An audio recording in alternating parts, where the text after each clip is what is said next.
Assalamualaikum warahmatullahi ta'ala wabarakatuh. Sahabat Bawaslu, bertemu kembali dengan saya Cak Korib dalam podcast Bawaslu Kabupaten Probolinggo.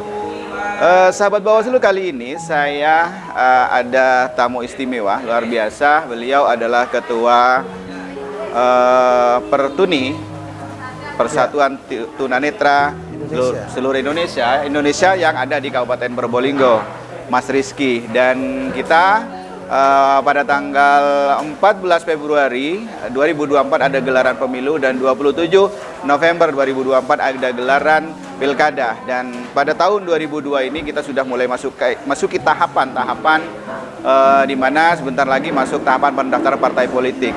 Nah, ini peran dari teman-teman komunitas disabilitas ini kadang-kadang terabaikan. Oleh karena itu kita perlu mengawal ini semua, bagaimana nanti kemudian di dalam pelaksanaan pemilu, sarana prasarana, fasilitas-fasilitas yang ramah terhadap kawan-kawan kita ini, yang komunitas tunanetra, tunarungu, tunadaksa, dan seterusnya. Oleh karena itu kami hadir ke sini dalam rangka memberikan informasi kepada sahabat Bawaslu dan seluruh penikmat, pemirsa daripada channel YouTube Bawaslu Kabupaten Probolinggo. Kita langsung sapa Mas Rizky. Assalamualaikum. Waalaikumsalam warahmatullahi. Ya Pak. Luar biasa, hari ini kita bincang terkait dengan masukan-masukan atau mungkin hal-hal yang terjadi terhadap kawan-kawan disabilitas pada pelaksanaan pemilu sebelumnya. Namun nanti saya ingin tanya tentang profil Mas Rizky dulu ini. Mas Rizky, sekarang Mas Rizky kan S2 ya? Iya. Bagaimana bisa mendapatkan S2 itu? Sementara ya seperti itu kondisi Mas Rizky. Ya, jadi kalau masalah terkait dengan pendidikan saya ini satu anugerah yang diberikan Tuhan, diberikan Allah kepada kami, kepada saya khususnya untuk bisa menikmati pendidikan sampai hingga S2 karena terkait dengan pendidikan saya sebagai seorang guru, Pak. Iya. Ya, saya seorang pengajar di SLB Dharma Asih. Kemudian oleh pemerintah diberikan kesempatan peningkatan kompetensi sampai pasca sarjana. Iya, S1-nya beasiswa, S2-nya juga beasiswa ya? S1 mandiri. Ya, S2 baru beasiswa. Baru beasiswa ya. Luar biasa. Dan sekarang beliau diangkat sebagai ketua. Ya, Ketua Persatuan Tunanetra Indonesia untuk cabang Kabupaten Untuk cabang Kabupaten Probolinggo. Iya, luar biasa. Mas Rizky, nama lengkapnya siapa, Mas? Rizky Perdana Kusuma. Rizky Perdana Kusuma. Baik, berbicara tentang pemilu ini, di mana gelarannya sudah ada di depan mata kita dan tahapannya sudah mulai, insya Allah ini sudah mulai tahapan. Bentar lagi ada pendaftaran partai politik. Nah, apa yang menjadi permasalahan teman-teman ini yang diwakili oleh Mas Rizky pada setiap ada gelaran-gelaran pemilu dan pilkada, Mas? Ya, terima kasih Pak untuk waktunya mau memberikan ruang kepada kami kelompok disabilitas menyampaikan beberapa aspirasi dan keluh kesah ya. Jadi memang kami dari awal pemilu akses dibangun mulai 2004 hingga saat ini, itu permasalahan utama yang pertama terkait dengan pemutakhiran data untuk pemilih tetap, Pak. Ini sebagian dari teman-teman ini belum seluruhnya tercover dalam DPT, sehingga ada sebagian kelompok, sebagian situasi yang dihadapi oleh teman-teman di daerah, terutama di daerah pelosok, itu tidak mendapatkan kesempatan hak yang sama dalam memilih dalam pemilu, baik itu presiden, pilkada maupun pemilihan legislatif.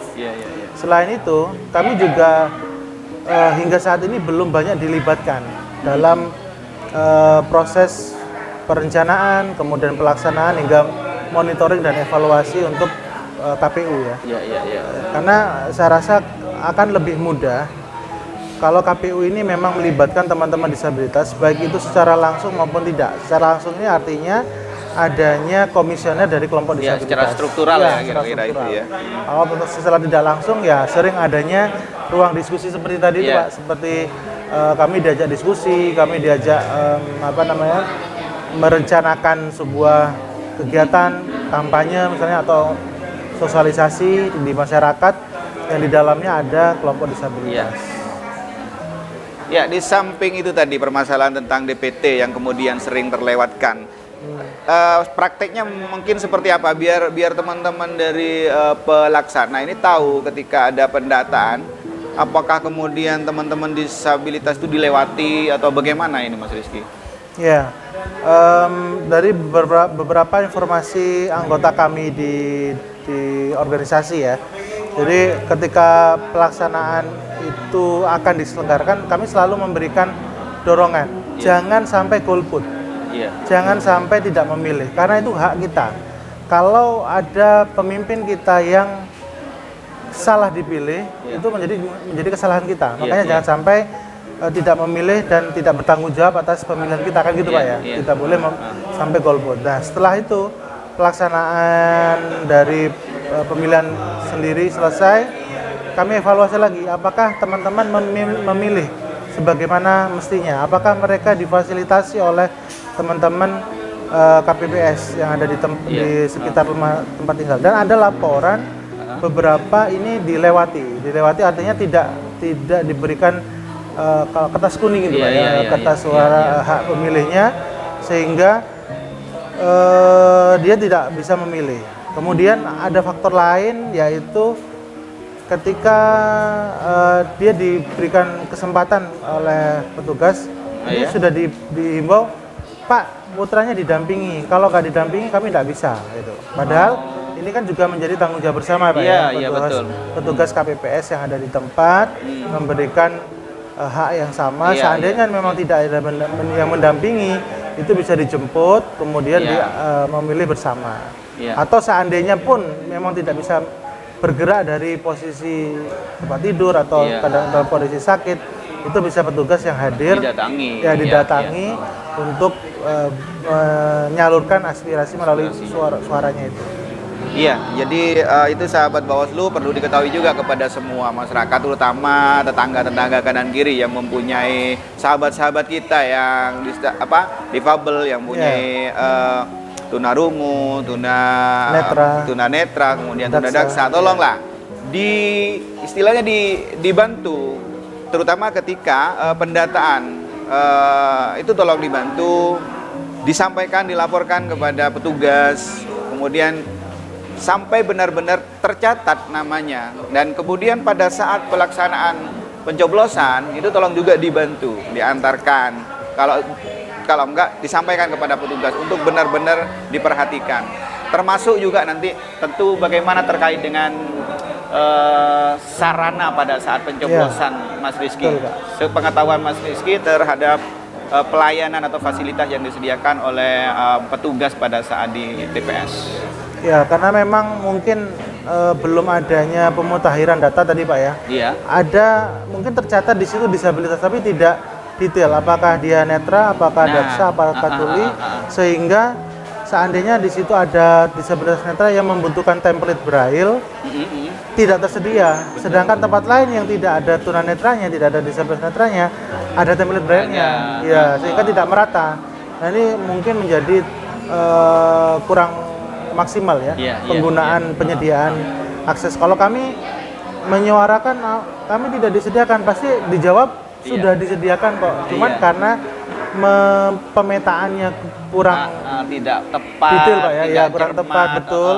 Sehingga mungkin ketika pemutakhiran DPT disertai dengan jenis disabilitasnya, apakah dia mampu memilih secara mandiri apa tidak gitu Pak ya. Yang sesuai dengan disabilitas yang ada di TPS tersebut. Betul. Seperti tadi disampaikan, apakah ada yang tunadaksa. Nah, di situ tentu sesuai dengan kebutuhannya. Kemudian tunarungu dan tunanetra itu juga disesuaikan. Makanya perlu detail juga cermat dalam pendataan. Dan insya Allah Bawaslu akan mengawal itu Mas Rizky.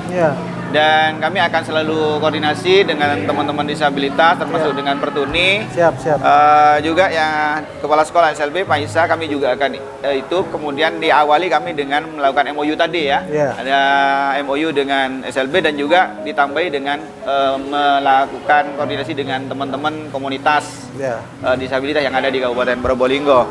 Baik, Mas Rizky, sebelum kita akhiri perbincangan kita, saya ingin minta Mas Rizky memberikan closing statement karena penting bagi kami untuk bersama-sama Bawaslu melakukan pengawalan terhadap bagaimana memastikan suara dari teman-teman disabilitas ini benar-benar tersalurkan sesuai dengan aspirasi yang diinginkan, bukan diinginkan orang lain kan begitu. Jadi termasuk juga kemudian bagaimana ketika mencoblos dia benar-benar memastikan dialah calon itulah yang diinginkan. Jangan-jangan diarahkan oleh salah satu oknum mungkin seperti itu. Maka bagaimana itu nanti bisa tersalurkan sesuai dengan hati nurani. Monggo closing statement. Baik. Kami dari kelompok disabilitas bersama KPU dan Bawaslu mewujudkan penyelenggaraan pemilu akses. Untuk mewujudkan pemilu yang akses dan inklusi itu pasti melibatkan kami. Pasti ada keterlibatan teman-teman disabilitas dalam perencanaan, penganggaran, pelaksanaan, dan monitoring serta evaluasi. Sehingga apa yang dicita-citakan bersama, semua warga negara tanpa memandang kondisi apapun, apakah itu disabilitas, apakah itu non-disabilitas, mempunyai hak yang sama untuk memilih dan dipilih, untuk mendapatkan akses informasi yang sama dan mendapatkan kesempatan yang terbuka sama seperti warga yang lain. Mari kita bersama KPU dan Bawaslu mewujudkan pemilihan umum yang akses dan inklusif. Ya, mari bersama-sama kita wujudkan pemilu dan pemilihan yang akses dan inklusi. Dan ini Bawaslu kita akan kawal sampai kemudian bisa direkomendasikan dan direalisasikan oleh KPU. Sahabat Satu Bawaslu. lagi Pak. Ya, monggo Mas. Pertuni selalu peduli, disabilitas punya solidaritas. Ya, Pertuni selalu peduli, disabilitas punya solidaritas. Alangkah baiknya usulan dari Mas Rizky tadi, teman-teman komunitas disabilitas ini dilibatkan dalam berbagai aspek, terutama dalam setiap tahapan ya tentunya, baik secara eksternal maupun internal tadi, baik secara struktural maupun yang di luar struktural ya, sehingga dari awal sampai akhir kemudian keterlibatan dari teman-teman disabilitas ini bisa mengawal tentu dan bisa menjaga suara dan aspirasi sesuai dengan hati nurani mereka. Sahabat Bawaslu, bersama saya Cak Korib dalam podcast Bawaslu Kabupaten Probolinggo bersama Mas Rizky, Ketua Pertuni Kabupaten Probolinggo. Wassalamualaikum warahmatullahi wabarakatuh. Waalaikumsalam. Terima kasih Mas Rizky. Terima kasih Pak. Ya. Sampai ketemu Pak. Siap.